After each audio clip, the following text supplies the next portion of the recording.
Hello everyone, future nurses. आज हम लोग नर्सिंग कॉम्पिटिटिव एग्जाम में मोस्ट कॉमन जो क्वेश्चन आते हैं उनको हम लोग सॉल्व करेंगे। Question, if glaucoma is left untreated it leads to option number A conjunctivitis, B trachoma, C retrolental fibroplasia, D blindness. इसमें से आंसर कौन सा होगा?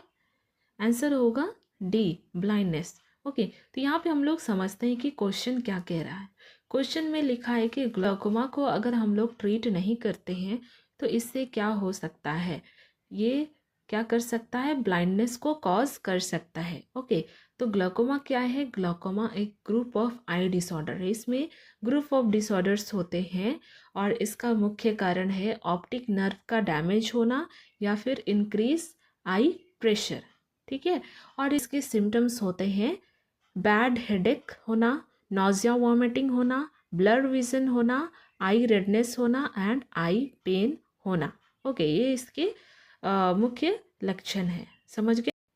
नेक्स्ट क्वेश्चन है, which cardiac markers raised first in myocardial infection? Option number A CKMB, B SGOT, C myoglobin, D troponin. Okay, answer क्या होगा?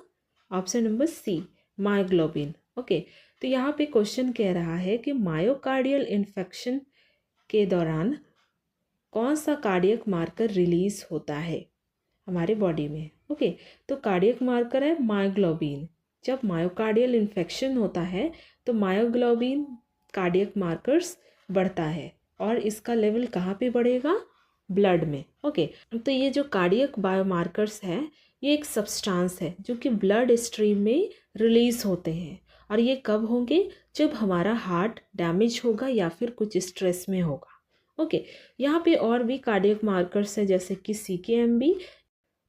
Next question है, most common cause of chronic asthma? Option number A atelectasis, option number B है pulmonary fibrosis, option number C pneumonia, option number D emphysema.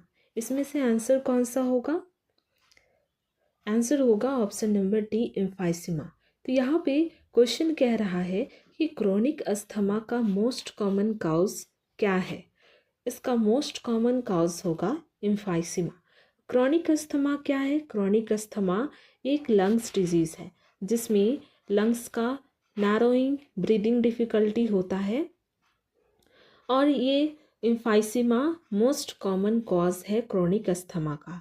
Emphysema में क्या होता है? Emphysema में irreversible lungs damage होते हैं जो कि ब्रीदिंग डिफ़िकल्टी को कॉज करते हैं। इस एम्फाइसीमा एक मुख्य कारण है क्रोनिक अस्थमा का होने का। नेक्स्ट क्वेश्चन है, most important aspect of management of burn injury in first 24 hour is? Option number A dressing, B antibiotic therapy, C fluid resuscitation, D plastic surgery. इसमें से आंसर कौन सा होगा? Option number A, dressing. Okay, तो हमारा question क्या कह रहा है कि अगर किसी व्यक्ति को बर्न इंजरी हुआ है तो आप फर्स्ट 24 आवर्स में कौन सा इम्पॉर्टेंट मैनेजमेंट करेंगे? आपके लिए कौन सा इम्पॉर्टेंट मैनेजमेंट होगा? ओके, तो फर्स्ट 24 आवर्स में आपको क्या करनी है? ड्रेसिंग करनी है, देन फर्दर नेक्स्ट ट्रीटमेंट करनी है।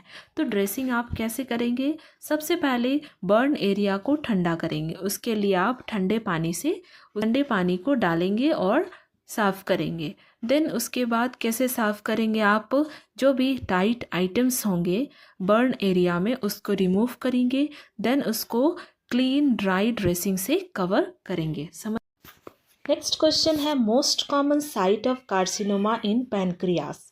Option A head, option B है बॉडी एंड ऑप्शन सी है टेल एंड ऑप्शन डी है नन ऑफ दिस। ओके, तो इसमें से आंसर कौन सा होगा?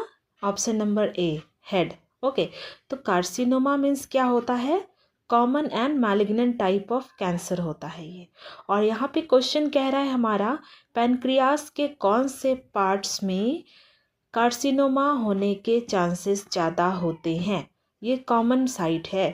तो पैनक्रियास के पार्ट्स है हेड, बॉडी, टेल। ओके, तो हेड पार्ट में मोस्ट कॉमनली कार्सिनोमा होने के चांसेस है। तो कार्सिनोमा कार्सिनोमा कहाँ पे होता है, कहाँ पे डेवलप करता है? एपिथेलियल सेल में। एपिथेलियल सेल जो इनर बॉडी पार्ट को, इनर ऑर्गन को एंड आउटर बॉडी सरफेस को कवर करके रखता है। नेक्स्ट क्वेश्चन है respiratory system are stimulated by, option number A oxygen, option number B है lactic acids, option number C carbon dioxide, option number D calcium. इसमें से answer कौन सा होगा?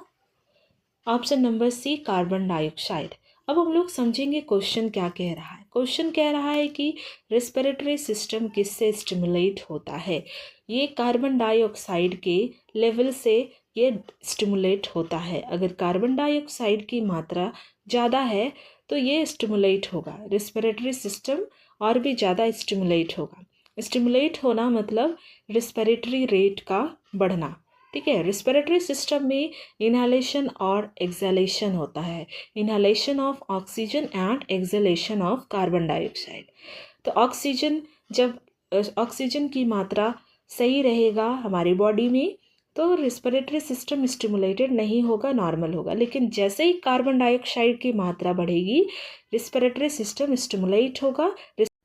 नेक्स्ट क्वेश्चन है first most common type of cancer in females in India. Option number A breast cancer, option number B vaginal cancer, option number C cervical cancer, option number D है ovarian cancer. तो यहाँ पे कौन सा answer सही होगा?